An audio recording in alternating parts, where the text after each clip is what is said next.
Hello, Watcher, and guten Abend, meine Damen und Herren. That's German, you know. Next up, we play host to Eintracht Frankfurt in the Thursday Night League semi-final first leg. Kick-off is at 8 p.m, and if you're not going, it's on BT. So, Eintracht then. They've been a little bit busy in the media of late. Club representatives have been quick to get all uppity about the away allocation of tickets at the Olympic Stadium, which rather smacks of scrabbling around in desperation to find something to get worked up about. The fact that their allocation is A, the allocation to which they're entitled under UEFA rules, and B, is larger than the allocation for away supporters in the second leg, in absolute if not percentage terms, seems to have slipped the mind of club spokesman Axel Hellman, who really should stick to making mayonnaise. On being told West Ham would only admit those with tickets from official sources, Hellman's response was to comment, "I don't want to reveal any secrets, but our fans are very creative," only in German, thus encouraging the sort of illegal behaviour that would have had our national press up in arms were an English club, other than Liverpool, to be involved. Club president Peter Fischer was also up in arms, saying that West Ham's stance made him ashamed of football, though not ashamed enough to increase the away allocation at their gaff, I'll bet. His latest offering was to suggest that thousands of Frankfurt fans could stage a party outside Buckingham Palace. Now, eschewing the obvious joke about visiting relatives, I'd like to suggest they go one step further and try to get in. There having been no peaceful women's vigils to cover lately, the Met could do with a truncheon practice. As far as I can tell, there's been no response from our side, which for once is precisely the correct thing to do. Our only hope are that someone can keep the Baroness from commenting on such matters in her newspaper column over the weekend. In particular, given our checks in the post approach to the transfer fee, I really wouldn't bring up being overcharged for Haller at any stage. Instead, one would point the powers that be at the stream of inane stuff that came out of Olympique Lyonnais a couple of weeks ago and urge them to keep their powder dry. It's always good to be able to add "this aged well" to a prematurely optimistic opposition tweet. You just need the patience to do so. On the pitch, they qualified for the knockout stages of the competition by strolling through a group containing Olympiacos, Fenerbahce and Antwerp. The mediocrity of the group stage can be gauged by the fact that Eintracht's 3 wins and 3 draws was enough to top the group from Olympiacos. The first knockout round saw them drawn at Real Betis. They won the first leg in Seville 2-1, their supporters causing a nuisance of themselves in advance of our tie with Betis' local rivals Sevilla the following day. That's another thing they might want to consider before opening their gobs. In the second leg, it looked like that would be enough to see them through until Iglesias' 90th minute goal made him a hero for the Spaniards. Did you see what I did there? That sent the tie into extra time. Sadly, Betis also had a villain in the shape of Rodriguez, who, in stoppage time of extra time, managed to bundle a hopeful cross past his own keeper to send the Germans through. Now, few gave them a chance in the next round where they came up against Barcelona, especially when the Catalans came back with a draw from the first leg in Frankfurt. However, an iffy penalty in the first few minutes saw Barcelona implode as the visitors ran into a 3-0 lead. Barcelona did come back, but goals in the first and 11th minute of stoppage time weren't enough, as hundreds of Hamlets hastily checked the small print of their travel arrangements. The foul that led to the penalty for Barcelona's second was about as soft as that which led to the Germans' first, but it did lead to a second yellow card for defender Ndika, which means that he'll miss the first leg of this round. The other suspension absentee will be Christian Jakic, who, unlike Declan Rice, failed to avoid picking up a yellow in the last match to trigger an automatic 1-match suspension. At home, it's all been a bit drab and grey for them. They currently sit in 9th place with 3 to play.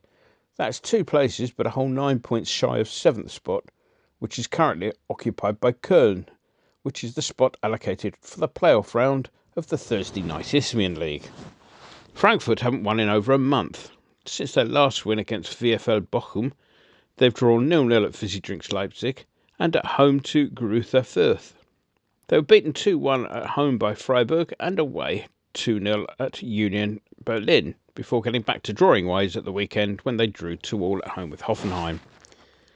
Top scorer is Rafael Borre, a Colombian international who's netted 8 times in 40 appearances across all competitions this season. Although he netted the second against Barcelona, he's not troubled the statisticians an awful lot of late. His last goal came back on 5th of March in a 4-1 win at Hertha, and before that you have to go all the way back to January 22nd when he netted a brace in a losing cause against Dortmund. Let's move on, shall we, to the wild and wacky world of association football. And any hopes that satire may be capable of surviving if they ever get round to switching off the machine disappeared as Liverpool fans got up in arms on the subject of diving at Anfield. Everton's Anthony Gordon was the target of their ire as he adopted the principle of when in Rome, in going down a tad too easily in the box, picking up a collector's item of a yellow for diving at Anfield. As if to underline the advantage that Liverpool have with match officials, the hapless Gordon was bundled over in the box for a penalty that would surely have been given against any other club in the country. Elsewhere, Oldham became the first former member of the Premier League to be relegated out of the Football League after a home defeat to Salford. The game was suspended temporarily as fans, disgruntled with owner Abdullah Lemsagam's stewardship of the club, invaded the pitch in protest. Once the ground had been cleared, the final 11 minutes of the match were played out. However, there was time for one final insult to the supporters. Those taking a much-needed pint in the bar found the windows boarded up to prevent anyone seeing the last few minutes. Oldham are likely to do the same next season in the 5th tier, charging extra for tickets behind the boards. And so to us. Well, whenever things get bad, just repeat this to yourself. At least you're not Chelsea. I guess we shouldn't expect too much of a club that celebrates the racist John Terry as a hero. However, the displaying of Russian flags and banners glorifying the efforts of their disgraced owner in purchasing trophies using illegally gotten gains would suggest that even if Piers Morgan attended a Chelsea match, the scruple level wouldn't increase one iota. The club's inability to bring in the tourists showed with large sections of the ground unoccupied. Just like the old days, there's nobody here, rang out the more inventive of the chants on the afternoon. On the pitch, it looked like the intervention of Michael Top Six Oliver would be necessary to separate the sides, and so it proved. The ball going out of play in the build-up to the attack that led to the penalty was ignored, and there was significant doubt as to whether Lukaku would have beaten the advancing Fabianski to the ball. Lukaku's fall was clearly a response to the fact he didn't think he would get there, and given that it was Lukaku involved, there's an argument to say that it wouldn't have been a goal-scoring opportunity even if we'd been playing without a keeper. Although the penalty was saved, the absence of the otherwise faultless Dawson told in the build-up to the goal. All in all, it was a respectable performance by a second 11 against a team whose supporters, in an advanced case of muppetry, remained silent until the 89th minute before celebrating the result as if it were a trophy they'd actually won, rather than bought off the shelf. Thankfully, we acquired no further injuries, and of course Dawson will be available for Thursday. Johnson acquitted himself well in the back three, and although noises about Zuma are encouraging, he's unlikely to be fit at least until the second leg, meaning that there'll be another outing in the middle for the youngster.